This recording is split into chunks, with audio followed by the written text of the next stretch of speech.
You are not going to believe what George Lucas just said at the Cannes Film Festival when he was asked about Star Wars. It's truly amazing, and it proves once and for all that the garbage that Disney has been peddling out is not real Star Wars. Let's listen to the creator of Star Wars. You know, they would say, well, it's all white men. Most of the people there are aliens. And the idea is that you're supposed to accept people for what they are, even if they're big and furry, or whether they've got they're green and whatever. The idea is all the people are equal. They said, there's no women in the movies. Who do you think the heroes are in those films?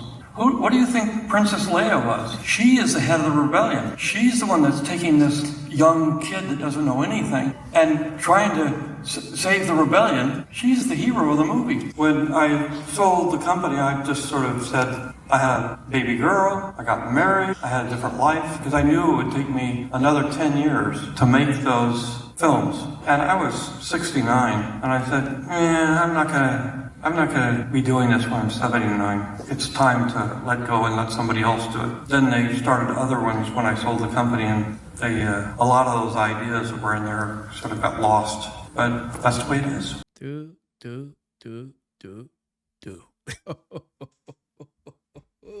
Well, ladies and gentlemen, I don't think I need to explain what I just saw there. That was George Lucas at the Cannes Film Festival. He's a big fan of that, that hippie film shit, George Lucas. He's from California, this guy, so he's a big fan of the whole artsy scene.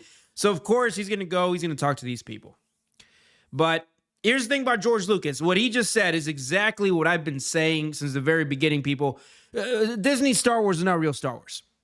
Plain and simple, it's not real Star Wars. George Lucas has been saying this since the beginning, since he sold Star Wars back in 2012, right? I think there's some clips in here. This is on That Park Place. Listen to George Lucas one more time. Listen to this. They looked at the stories and they said, we want to make something for the fans. So I said, all I want to do is tell a story of what happened.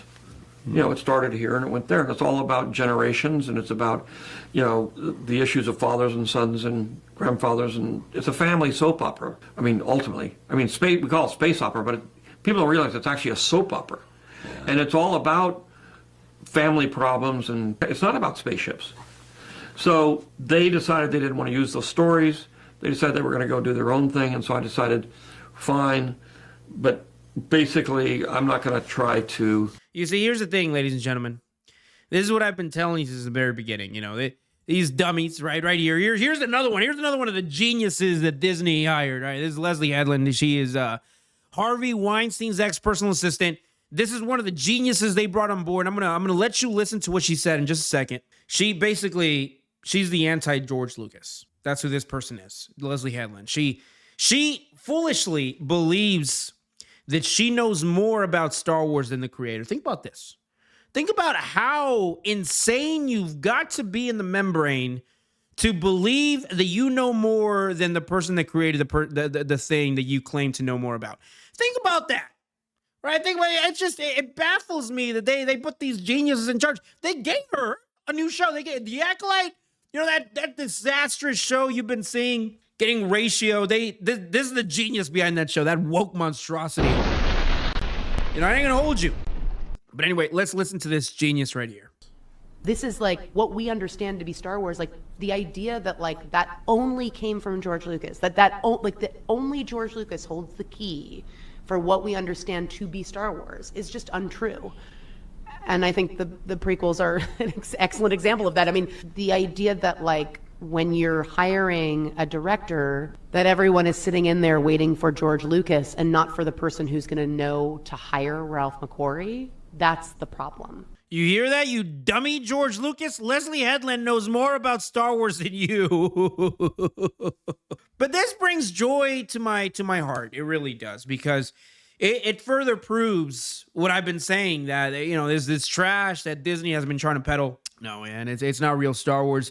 And the people that believe it is, the Rey fans, the sequel fans, these people, they're not that smart. I honestly do believe that. I honestly do believe that these people, we used to have a word for these people. We used to be able to call them. It starts with the letter R. We used to call these people this word, and we used to use this word not Not meant to insult people with special needs, no, but whenever someone would do something extremely stupid, we would call them this word, the R word, which I'm not going to say.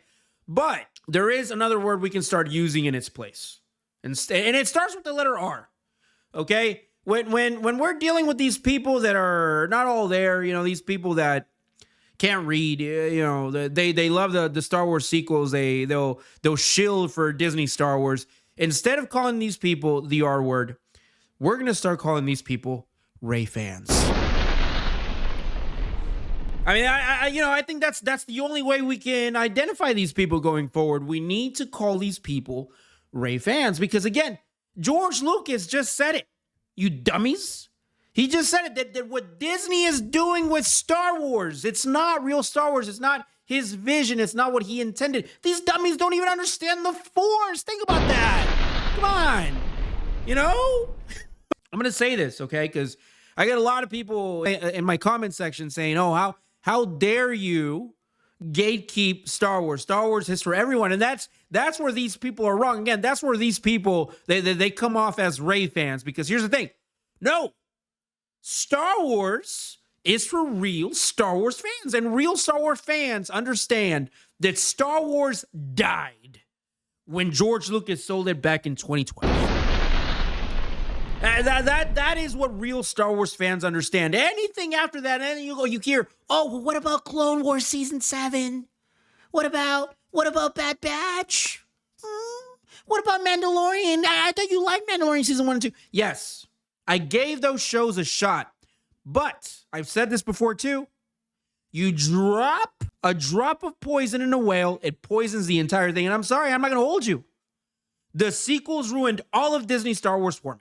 Rey ruined all of Disney Star Wars for me. None of it matters anymore. They can make the perfect Luke Skywalker movie, right? They can announce it. They're like, oh, we're going to make a Luke Skywalker movie. He's going to be badass. He's going to be awesome, which is never going to happen. But they can make this movie, and it doesn't mean a damn thing because he's still going to end up being a bum in that island, right? But anyway, you guys, let me know what you think down in the comments. And like always, don't forget to subscribe. Sensation.